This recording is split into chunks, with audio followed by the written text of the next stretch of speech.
Hello Tubesters, it's Gav. Welcome to another one of my videos. Quiet time for 5 minutes, so I managed to get this one done. We're looking at Perry Plastics 28mm French Hussars, and I've painted these as the fifth. The Perry painting guide shows them darker than this, but the more I looked at them, different references, the more I went with this lighter colour. Nice figures, as I've said before. I decided I have painted them off the horse, as in the riders, you know, literally put on a pin and painted them that way.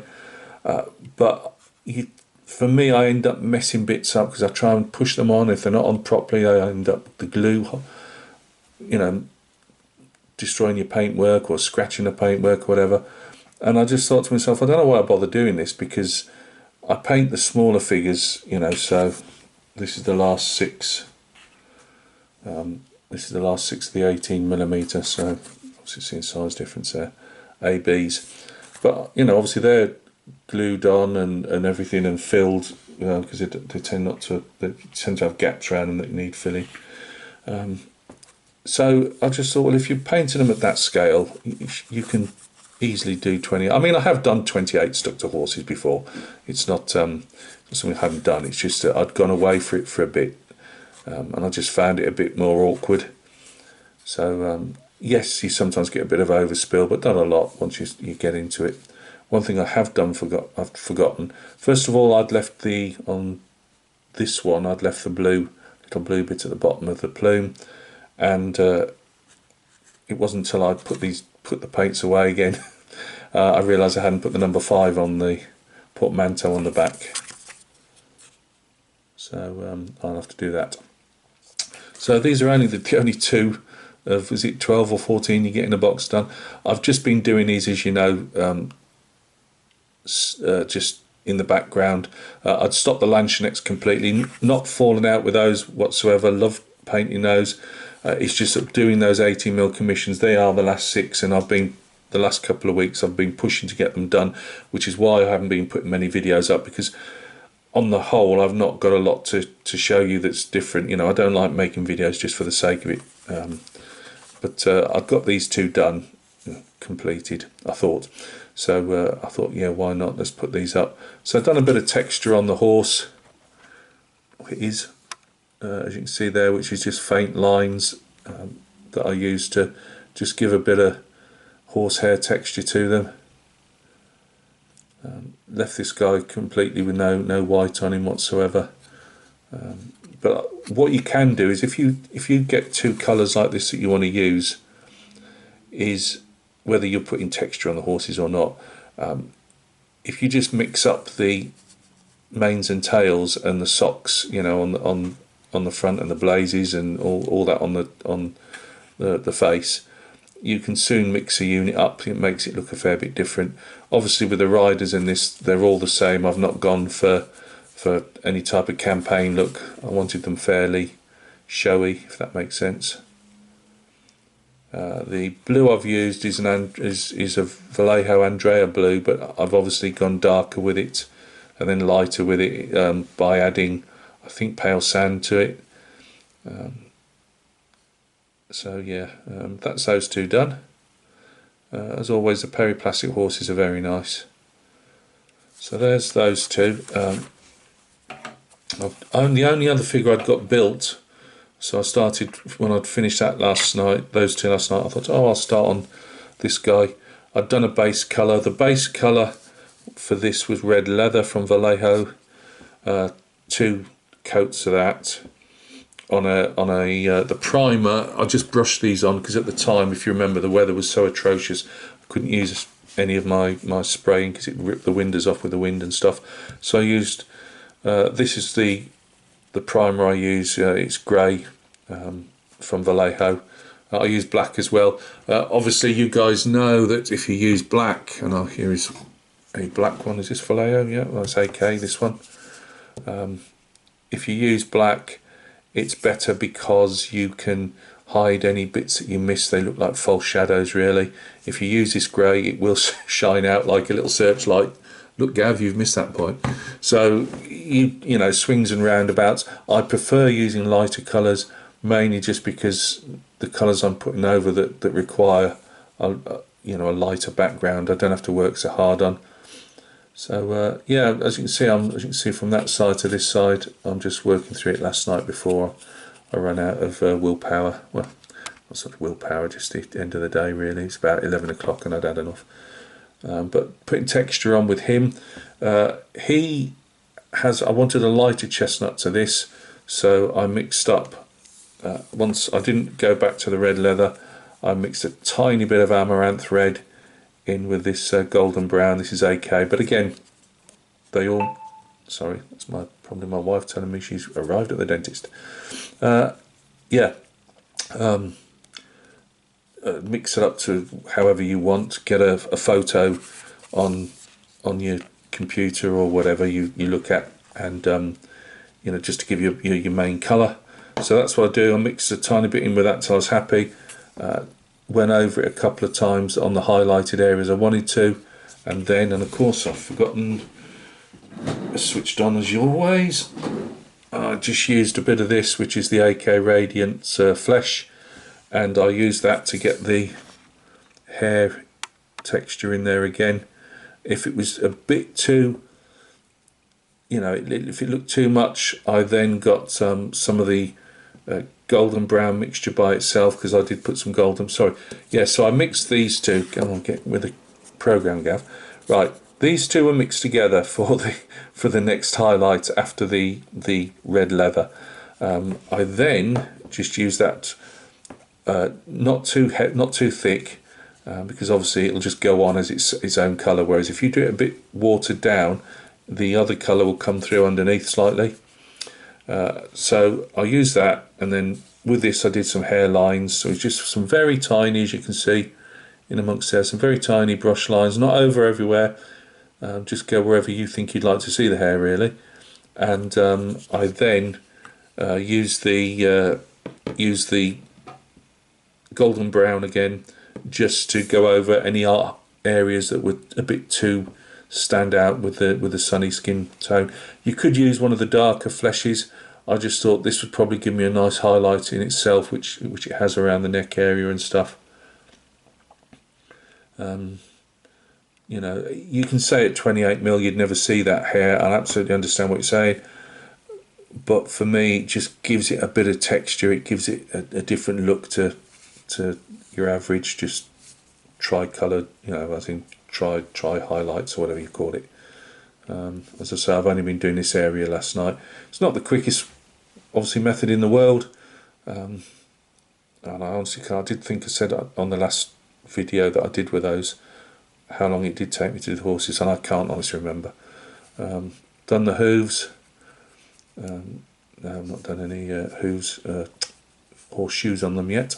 This has just had one base. I just had a bit of paint left, so rather than waste it, I'll just put the first base colour of the golden brown on the mane, because he's going to have like the chestnut horse I was looking at was roughly the colour that I've put in here, and the mane was like, if not blonde, but it was, you know, that type of colour. So I'll do two coats of that on there, and then I'll work up in probably put some pale sand into the golden brown or something like that. We'll cross that bridge when we come to it. I obviously had a bit of extra skin stuff there and put that on, but yeah, he'll have some white socks. So I've not done the hair down here because he's going to have 4 white socks on him. I do tend to, though, do all the highlights, because I'll change my mind quite often on where I want to put any, whether it's black socks, white socks, you know, so it's easier to paint not so much the hair in, but at least do your highlights, you know, for the time it takes to do them. You can then just say, oh well, I'll give that one leg a miss, you know, because I've already got 4 horses with white socks on, so I'll just do some little tiny bits of white on two of the above the hooves, you know, whatever floats your boat. But he'll have a blaze and 4 socks on this one.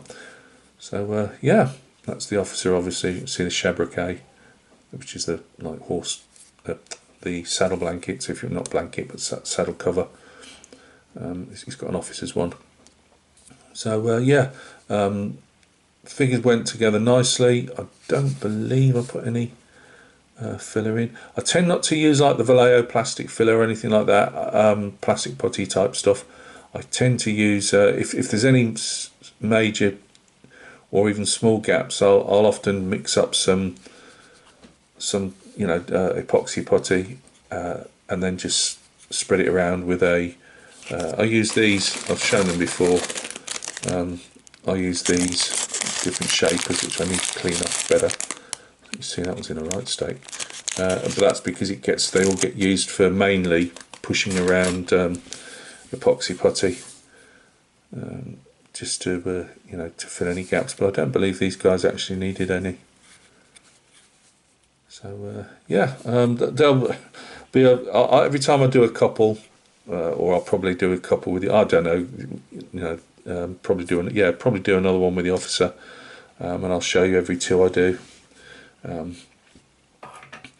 But they'll speed up slightly because I've almost finished a commission. I'll be finished that in a couple of days. I've got my new pup arriving tomorrow. Well, I'm going to pick him up. So chaos will ensue for the next couple of weeks. I'll be doing a video introducing him to you all, and because you're bound to hear him in the background at some point. So yeah, going to go and pick him up tomorrow. Been getting loads of update photographs, as Tom Full well knows. But yeah, looking forward to that.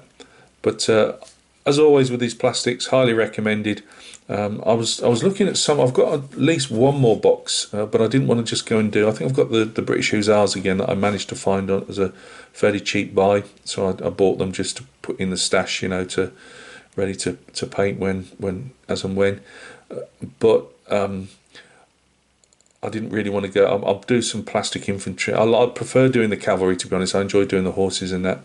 But maybe do some infantry next time. I've got Bavarians to show you from Victrix. I didn't do the entire bag. I did. I can't even remember how many I did now. But I left some that if I bought a second bag, I could make 3 units because I wanted some shooting poses, but I didn't want them in amongst the marching poses. Something like that, if I remember rightly, because they've been off and on my desk for a year or more. And once the commission's out the way, I will concentrate on getting the Bavarians done more than anything, with these guys still being painted in the background, because the Bavarians are more or less all done. I think I've got about 3 or 4 little bits I noticed on the odd one that slipped through without a plume painted, or that type of thing.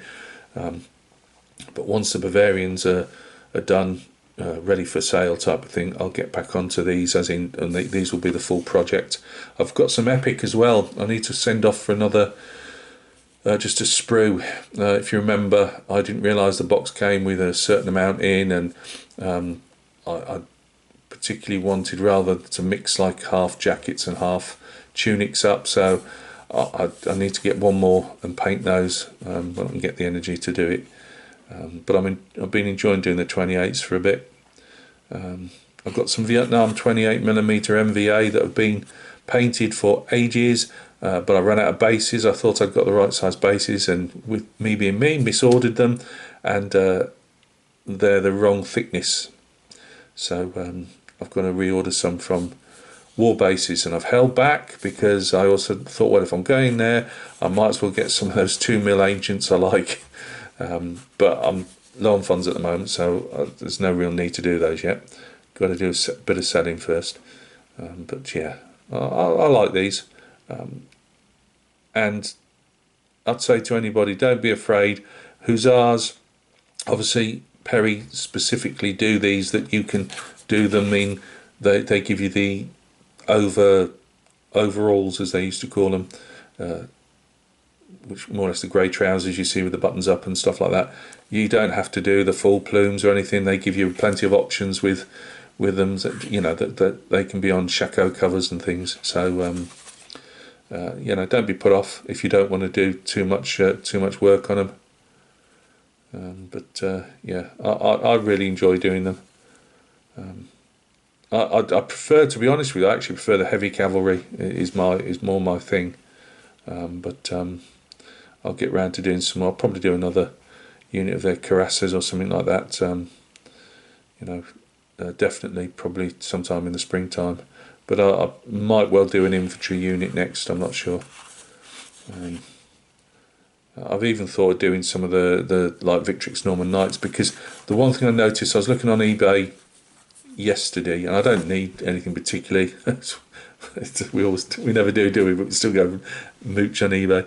But I was just looking if there are any cheap boxes of Perry's going, and I was surprised at what people were asking for them. And then when I went on Perry's website, it said, like, you know, they put the prices up by about £3 a box, which explains it. Yeah, I think the days of me managing to nab one for £18 and £19 with free postage has gone. Well and truly, that stable door has been shut, or whatever they call it. So yeah, I think I'll be paying like £27 a blooming pop now for boxes of Perry's, which is slightly annoying, because it all squeezes you what money you can make out of them. Because funnily enough, people don't want to they don't want to pay prices of, you know, whether Perry's are charging more or whatever, and the second sellers are charging more. It doesn't go into people's equations. It's on eBay, it should be cheap. So yeah. Anyway, look after yourselves. I just thought I've got a quiet moment, I put this up. Next video up will be introducing the pup to the channel, and we'll take a look at him. Just because you're going to hear him crashing and banging. He's a pup. He's going to be crashing and banging all over the shop. So even on the quiet days, I've got a nasty feeling you know, things are going to be dragged off and banging and crashing and all the rest of it. So yeah, look after yourselves, and we will catch each other very, very soon on another video.